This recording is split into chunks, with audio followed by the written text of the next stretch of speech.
Hi everyone, welcome to the Realizing Improvement Through Team Empowerment program. My name is David Larson and our topic for today is Learning from the Best.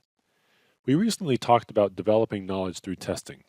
Now I'd like to spend a few minutes to discuss a concept that may be obvious, but it's surprising how infrequently people actually do it. That is, if you want to really learn how to do something well, don't just rely on your own experience.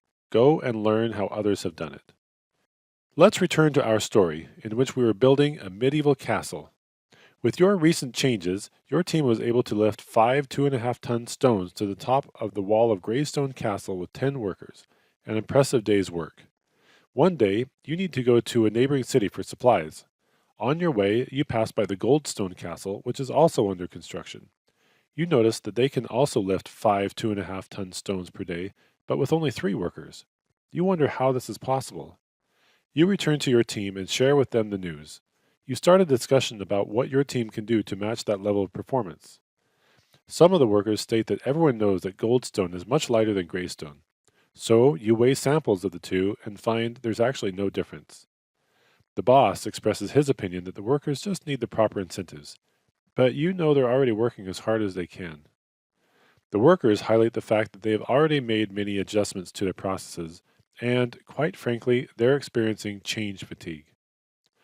You suggest that since Goldstone seems to have figured something out, that you might be able to learn something from them. Your boss, whose interest is piqued, agrees to go with you to take a look. You arrive at Goldstone, introduce yourselves, and thank them for hosting you, and then start to inquire as to their processes. Their boss describes a process that sounds strikingly similar to yours, which is surprising because you thought you invented that process. You ask permission from your host to go see the process in action. The Goldstone boss encourages you to go ahead. You observe their process, and while it is true that their process is very similar to yours, your boss notices a difference. The Goldstone engineer replies that while they use a process very similar to yours, they have adapted it slightly.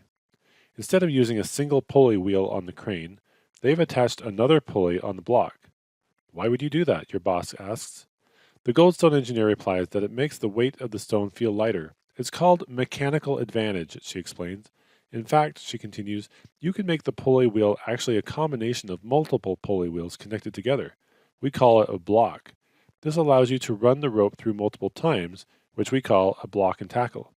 Since the mechanical advantage is equal to the number of rope lengths that suspend the pulley, for a threefold purchase like we use, it makes the block seem 1/6 of its actual weight. The Goldstone boss points out the realized cost savings with lower expenses, which provides a greater profit margin for the organization. Your boss seems to respond very favorably to this idea. You ask if they're willing to allow you to replicate their process. The Goldstone boss graciously encourages you to do so. In fact, he points out that this recently has been published for the world to see. You thank them for their help and excuse yourselves.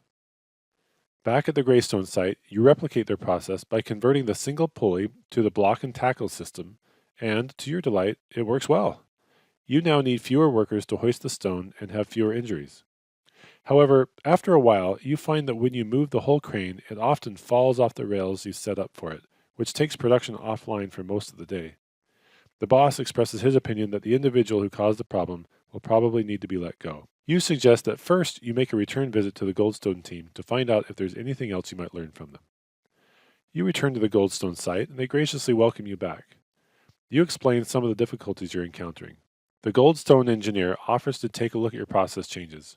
You describe your moving crane system. Ah, the Goldstone engineer says, we tried that at first as well. Let me guess.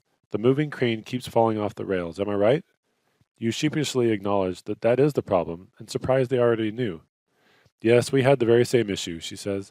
So we tried a bunch of different things, and then finally realized that instead of putting the whole crane on rails, perhaps we should just put the pulley system on a rail. Your setup is called a gantry crane. We now use what we call an overhead crane. You didn't notice this seemingly minor difference in their process when you came before. You must have overlooked it. The Goldstone engineer explains it in more detail, but understands why you might not have noticed it at first, while you were still focused on the block and tackling system. Don't worry, she says, this took us months to figure out. You express your admiration and your gratitude and take your leave. Back at the Greystone site, you make the changes suggested by the Goldstone team, including taking the wheels off the crane, extending the cantilever beam, and putting the block and tackling on rails, and you give it a go. It works perfectly. Soon you're moving just as much stone per day as a Goldstone group with fewer workers who are freed up to do other tasks. Even your boss is impressed. You step back and reflect on what you've learned from this experience. You realize that as you start working on something new, you should start by doing your due diligence, recognizing that whatever problem you're trying to solve, someone else has probably already solved it, or at least one very similar to the one you're trying to solve. You realize that you don't have to reinvent the wheel or even the overhead crane. You can find out who's doing great work and call or visit them. You'll be surprised about how willing people are to show off their own great work to others who expressed interest. Once you start looking around, you notice that you can learn from organizations of all kinds. For example, say you're having a hard time with on time starts for the day. You can look at the local shipyard to see how they get their teams to start on time. You may also talk to those running a large farm in the region. You can even talk to the director of the local theater. There are all kinds of organizations that have solved problems similar to yours if you keep your eyes and your mind open.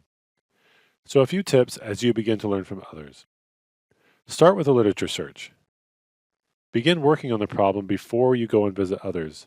At least spend a lot of time in Gemba so that when you arrive, you'll be able to notice the important details of their solutions. Take your team on site visits. Don't just go yourself.